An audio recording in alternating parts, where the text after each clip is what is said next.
동아대 부민 캠퍼스 관련 확진자 발생이 잇따르고 있습니다. 확진자 동선이 다양하고 접촉자가 많아 누가 먼저인지 어디서 어떻게 감염됐는지 확실하지 않은데 확진자가 더 늘어날 가능성도 큽니다.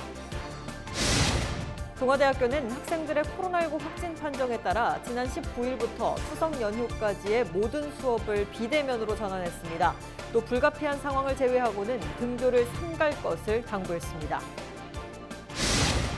변성환 부산시장 권한대행은 추석 전에 코로나19 재확산의 불씨를 잡아야 한다며 대학가 집단 감염에 대해 선제적으로 점검할 것을 지시하고 민생 경제를 살리는 내실 있는 정책 집행을 주문했습니다.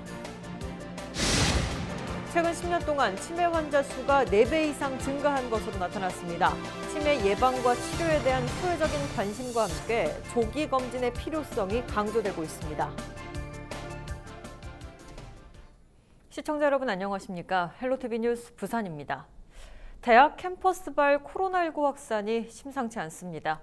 21일까지 동아대학교와 관련해 12명의 확진자가 발생했는데요. 방역당국은 확진자가 더 늘어날 가능성이 크다고 보고 있습니다. 여기에 더해 음식점과 사업 설명회 등을 통한 소규모 집단 감염도 끊이지 않고 발생하고 있습니다. 안수민 기자가 보도합니다. 21일 동아대학교 부민 캠퍼스 관련 확진자가 3명 추가로 나왔습니다. 모두 확진 판정을 받은 학생과 접촉한 학생들입니다. 사흘새 늘어난 동아대 관련 확진자는 12명. 하지만 누가 먼저 감염됐는지, 어디서 어떻게 감염됐는지는 여전히 모호합니다. 확진된 학생들의 동선이 강의실과 기숙사, 동아리 모임, 식당과 술집 등으로 폭넓기 때문입니다. 저희가 가장 높게 보는 거는 동아리 활동을 통해서 외부의 공간에서 식사나 또는 같은 소모임에서의 감염 가능성을 높게 보고 있습니다만 아직은 명확하지 않습니다. 확진된 학생들과 학교에서 접촉한 사람만 800명이 넘는 것으로 파악됐습니다. 학교 밖 동선에 대한 조사가 이뤄지고 추가 확진자 동선까지 더해지면 접촉자 규모는 더 커질 것으로 예상됩니다.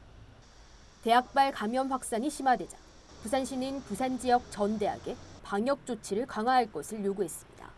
6월 11일까지 비대면 수업으로 전환할 수 있도록. 코로나19 환자 6명이 발생한 북구의 한 식당과 관련해 확진자 1명이 또 발생했습니다. 큰데 좁은 공간에서 에어컨이 작동되고 고기 굽는 한풍기가 돌아가고 있는 가운데 식사와 대화가 이루어졌다면 비말 감염이 충분히 일어날 수 있는 상황이었다고 판단됩니다. 이 식당과 확진자 5명이 발생한 경남 인테리어 업체와의 연관성도 방역당국 조사에서 확인됐습니다. 부산을 비롯해 포항과 서울 등에서도 확진자가 발생한 연제구 건강기능식품 다단계 업체 설명회와 관련해서도 참석자 2명이 추가로 확진됐습니다. 사업 설명회와 음식점, 이제는 대학교까지 특정 장소를 중심으로 발생한 집단 감염이 지역을 넘나드는 코로나19 확산의 고리가 되고 있습니다. 헬로티비 뉴스 안수민입니다. 동아대학교는 학생들의 코로나19 확진 판정에 따라 지난 19일부터 추석 연휴까지 모든 수업을 비대면으로 전환했습니다. 학교 측은 불가피한 상황을 제외하고는 등교를 삼갈 것과 증명서 발급 등 부득이하게 출입을 해야 하는 경우에는 QR코드를 이용한 출입 등록 절차를 거쳐달라고 말했습니다. 또 학교 캠퍼스 전역에 대해 방역을 마쳤다며 코로나19 확산을 막기 위해 개인 방역에 철저히 신경 써줄 것을 당부했습니다. 코로나19 장기화로 국내 주요 산업의 경기가 부진을 겪고 생산과 수출도 차질을 빚는 것과 관련해 긴급 금융 지원이 필요하다는 의견이 제기됐습니다. 부산연구원 경제동향분석센터는 21일 2020년 상반기 주요 산업 동향 보고서를 통해 자동차 수출이 전년보다 30% 줄고 생산도 26% 감소했다고 밝혔습니다. 또 부산의 주력 산업인 조선산업은 상반기 수주가 68% 감소했고 수주 잔량도 2.6% 줄어드는가 하면 해운과 철강 등 주요 산업들의 부진이 지속되고 있다고 설명했습니다. 부산연구원은 대부분의 업종이 부진을 보이고 있고 매출이 급감해 현금 유동성이 심각한 상황이라며 다양한 금융 지원 대책을 마련할 필요가 있다고 말했습니다. 21일 부산시의회에서 코로나19 위기 극복을 위한 소상공인단체와의 간담회가 진행됐습니다. 부산시의회가 주최한 이날 간담회에는 부산시 상인연합회와 소상공인연합회, 외식업중앙회 부산지회 등 코로나19로 인해 피해를 입고 있는 소상공인 단체 대표와 시민단체 등이 참석했습니다. 시의회는 소상공인들의 피해 상황과 함께 현장의 다양한 의견을 듣기 위해 자리를 마련했다며 정부와 시의 대응 방안을 점검하고 대책을 건의하는 등 소상공인 지원에 적극 나설 계획이라고 밝혔습니다. 변성환 부산시장 권한대행이 21일 오전 부산시 주간정책회의에서 추석 전 코로나19 재확산 불씨를 잡고 민생 경제를 살리기 위한 내실 있는 정책을 집행할 것을 각 실국 본부에 주문했습니다. 변 권한대행은 이번 대학가 집단 감염에 대해 접촉자가 많아 확진자 수가 더 늘어날 것이라며 선제적으로 점검해 줄 것을 지시하고 사회적 거리두기 행정명령을 위반할 경우에는 기준에 따라 원칙대로 엄격히 관리하겠다고 밝혔습니다.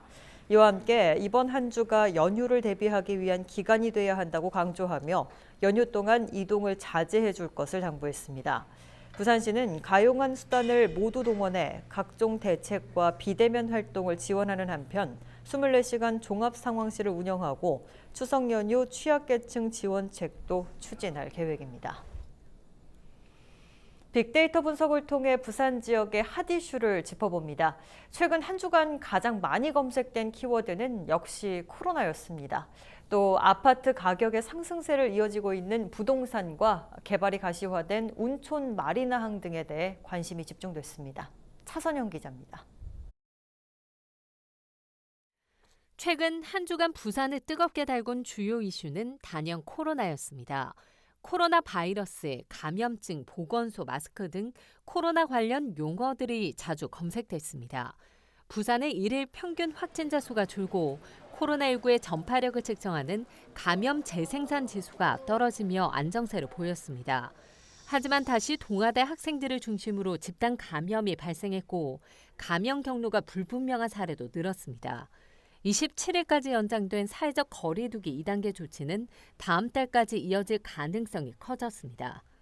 감염 추세는 다소 안정적이나 5월과 8월 두 차례 연휴가 코로나19 확산에 영향을 미친 점과 전국적 대이동이 이루어지는 점 등을 감안하였습니다.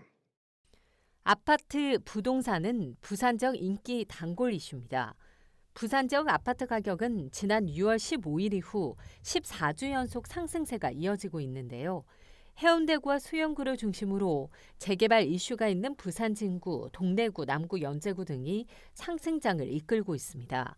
초저금리가 이어지면서 투자 수요가 부동산 시장에 몰리고 규제 지역인 수도권과 대전권 대신 비규제 지역인 부산 지역 부동산에 투자자들의 관심이 높다는 반증입니다. 검색어 포르쉐도 눈에 띕니다. 지난주 해운대 도심 한복판에서 7중 추돌 사고가 발생해 7명이 크게 다쳤는데 가해 차량 운전자가 마약을 복용 후 1차 사고를 낸 뒤 도주하는 과정에서 또다시 사고를 낸 것으로 알려지면서 시민들의 공분을 사고 있습니다.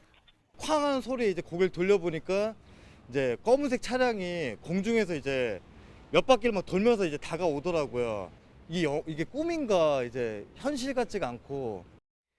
이번엔 부산 지역에서 발생한 가장 많이 검색된 민원 키워드 살펴봅니다. 요트와 마리나항. 현재 해운대 운촌항 일대를 거점형 마리나 항만으로 개발하는 사업이 추진 중인데 동백섬 인근 공유 수면에 매립하는 계획이 지역 내 뜨거운 감자로 떠올랐습니다. 특정 기업의 해양 공공재 사유화와 9m 높이에 달하는 해상 방파제 설치로 경관 훼손 등의 문제점이 제기되며 우려의 목소리가 쏟아지고 있습니다. 영업장과 관광객도 부산 지역 미동 키워드로 자주 검색됐습니다. 코로나 바이러스 확산으로 인해 노래방과 PC방, 뷔페, 대형 학원 등에 대해 집합 제한 조치가 시행되고 있는데요. 강화된 방역 조치의 장기화로 영업이 중단된 고위험 시설뿐만 아니라 자영업, 소상공인 대부분이 생존의 사투를 벌이고 있습니다. 지금까지 빅데이터로 보는 한 주간의 부산 지역 이슈였습니다. 헬로티비 뉴스 차선영입니다.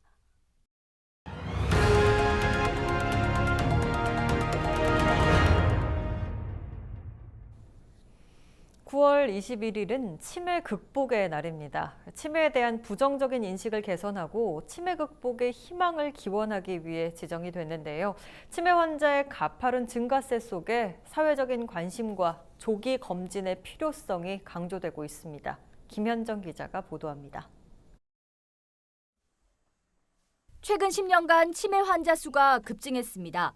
65세 이상 치매 환자는 2009년 대비 4배 이상 증가해 80만 명에 달합니다. 60세 미만에서도 꾸준히 증가했는데 40세 미만이 800명에서 1,100명을 훌쩍 넘겼고 40에서 59세는 4배 가까이 증가한 3만 5천여 명에 달합니다. 치매 예방과 치료에 사회적 관리가 필요한 이유입니다.